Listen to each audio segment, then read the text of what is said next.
Patch up होगा, मैं लड़ाई होगी। तुम खुश तो हम खुश। चलो आप खुश तो हम खुश। है। और बस मेरा तो गाइस इतना है कि मैं ये सोचती हूँ कि अब मैं ये सोचने लगी, काफी लोग मुझे लेके जज करते हैं कि बड़ी प्रेरणा नक्चड़ी है, सेल्फिश है, कलखंडी है, जो भी है, बहुत सारे लोग ऐसी चीजें कमेंट करते हैं। मैं ना अब सिर्फ ये देखती हूँ, इसका मुंह देखती हूँ मैं बस, और मैं बस देखती हूँ कि चल ये खुश है तो ठीक है। तो बस अब ये चल रहा है कि मैं इसके पीछे, ये मेरे पीछे। रिलेशन अभी तो ना ये कुछ भी आशिक नहीं है, कुछ भी। जो आप इसको रिलेशनशिप वाले टाइम पे मैं व्लॉग बनाती ना, तो आज हमारे ना कई कई करोड़ सब्सक्राइबर होते हैं हमारे। मतलब उस टाइम पे अगर हम व्लॉग बनाते, ये सुबह ना, मतलब वो नहीं होती रजाई मोटी वाली, सुबह 5:30 बजे उठ के ये मेरे घर के बाहर गली में रजाई ओढ़ के ऐसे मैं डर जाती थी कि कौन है 5:30 बजे, कौन है ठंड में, ये आ जाता था इतना। मुझे पता ही नहीं होता था कब आ रहा है कब नहीं आ रहा। करिए ना चॉकलेट दे जाता था मेरे को भाई, इतनी शर्मिंदा हुई। मतलब इसने मेरे मारे बड़े दंगे गड़े हैं, कितने केस लगे हैं इस पे मेरे मारे, बड़े ड्रामे हुए हैं। और आज और आज अभी भी चल रहे हैं, एक केस तो अभी भी मूविंग है उस पे, क्योंकि वो ना ज्यादा बड़ा केस हो गया था किडनैपिंग का था। क्योंकि ये सच में मेरे बर्थडे पे ना, अगर आप लोग जानना चाहोगे तो वो स्टोरी बताऊंगी मैं। मेरे बर्थडे में मुझे खींच के ले गया सही में, और इसकी पुरानी बात थी, हर बात कहता है ट्रक के नीचे हूं, ट्रक के नीचे। जिस दिन हमारी शादी हुई है ना, उस दिन भी इसने बोला नहीं आएगी ना ट्रक के नीचे आके मर जाऊंगा। मैंने कहा चल, वैसे मेरे को पता मरेगा नहीं है, बस मैं डराने के लिए कहता है कि आ जाएगी।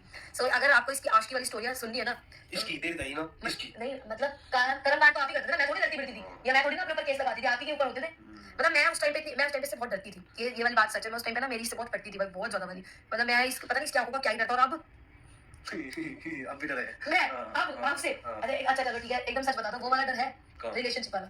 अब वो अलग दौर हो, तो दो ना, वो वाला डर है, वो वाला तो इतना सा भी ना है। उस टाइम पे तो मैं मतलब कोई मेरी फ्रेंड्स कहती थी ना, अब तो तू बढ़ गई थकराई, अब मैं डरती है। अब तो तू ये 14 बढ़ गई। हां थकराई नहीं 14 तो क्या होगी, शर्म है, इज्जत है, बस ठीक है जो ये कहता है मान लेती हूँ। और उस टाइम पे ना अगर मैं तो मुझे इतना पता है कि अभी इसके पास नहीं है, तो फिर मैं नहीं जिद करती। अभी गाइस थोड़ा हाथ, और एक मेन बात ये है कि चाहे मैं कमाऊं चाहे ये कमाए, कमाई एक ही है, और मैं मेरे पास है तो फिर मैं प्रेशर नहीं डालती। जब मेरे पास नहीं होंगे तो मैं प्रेशर डालूंगी। सो गाइज, ये प्यारी सी छोटी सी क्लिप आपने देखी, तो ऐसे मैं यूट्यूब चला रही थी बैठ के, तो सामने ये पुरानी क्लिप, पुरानी व्लॉग आ गया पम्मी भाई का और प्रेरणा का। तो भाई तुमने देखा कि ये दोनों कितने खुश थे अपनी लाइफ में, और यहाँ पे प्रेरणा साफ साफ बोल रही है कि मैं इसकी बात मानती हूँ, ये मेरी बात मानता है, मैं इसके पीछे हूँ, ये मेरे पीछे।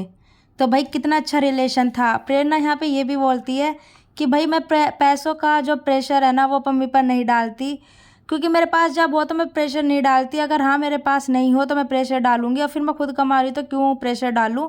और ऐसी बात नहीं है, ये दे भी देते हैं मुझे।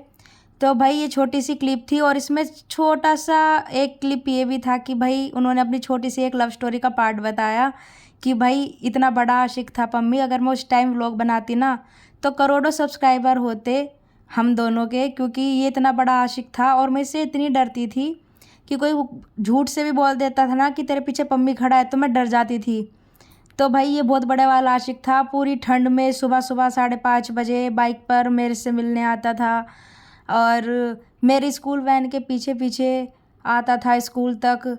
तो भाई ये छोटी छोटी क्लिप जो है ना भाई, हमें देखकर इतना वो हो रहा है कि ये सब कैसे हो गया। तो पम्मी भाई को कितना जोर पड़ता होगा ये सब चीज़ें देखकर, कि प्रेरणा कैसी थी, कितना प्यार करती थी पम्मी भाई से, फिर अचानक ऐसे क्या हुआ। देखो भाई मैंने अपने एक व्लॉग में ये भी बताया था, पिछले सेकंड या लास्ट पे बताया था कि भाई मुझे अंदर से ये फील होता है कि प्रेरणा का ना पूरा माइंड वॉश किया गया है।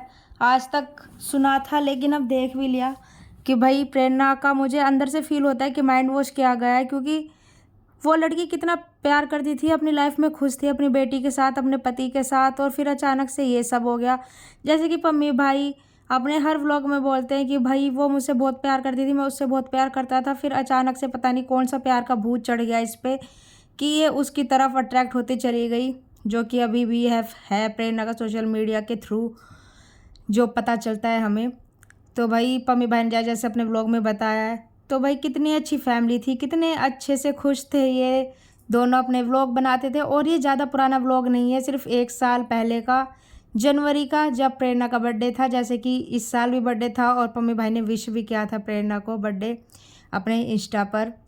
तो भाई ये छोटी सी फैमिली कितनी खुश थी, और अब क्या क्या हो गया 2025 में, जहाँ भी ये कसमें वादे करते थे कि भाई हम एक दूसरे को नहीं छोड़ेंगे, एक दूसरे से बहुत प्यार करते हैं, ये मेरी बात मानता है, मैं इसकी बात मानती हूँ, और इसके पास पैसे नहीं होते तो मेरे पास होता है, मेरे पास नहीं होता तो मैं इससे ले लेती हूँ, और ये मेरे लिए चॉकलेट लेके आता था, मुझसे इतना प्यार करता था, इतना बड़ा आशिक था, मेरे पीछे पागल था, और मैं भी बहुत डरती थी। तो अब वो डर कहाँ गया, अब वो प्यार कहाँ गया दोनों का, पता नहीं भाई। देखो पम्मी भाई को तो सब ने देखा है, रोते सोशल मीडिया पे, बट प्रेरणा को बिल्कुल भी गिल्ट नहीं है। ऐसा लगता है सोशल मीडिया पे जो दिख रहा है वही पब्लिक बोलती है और वही हम बोल रहे हैं कि भाई पम्मी भाई तो बहुत परेशान हैं और थे भी, बट प्रेरणा पर कोई असर नहीं पड़ा। बहुत जल्दी मूव ऑन कर लिया उस लड़की ने।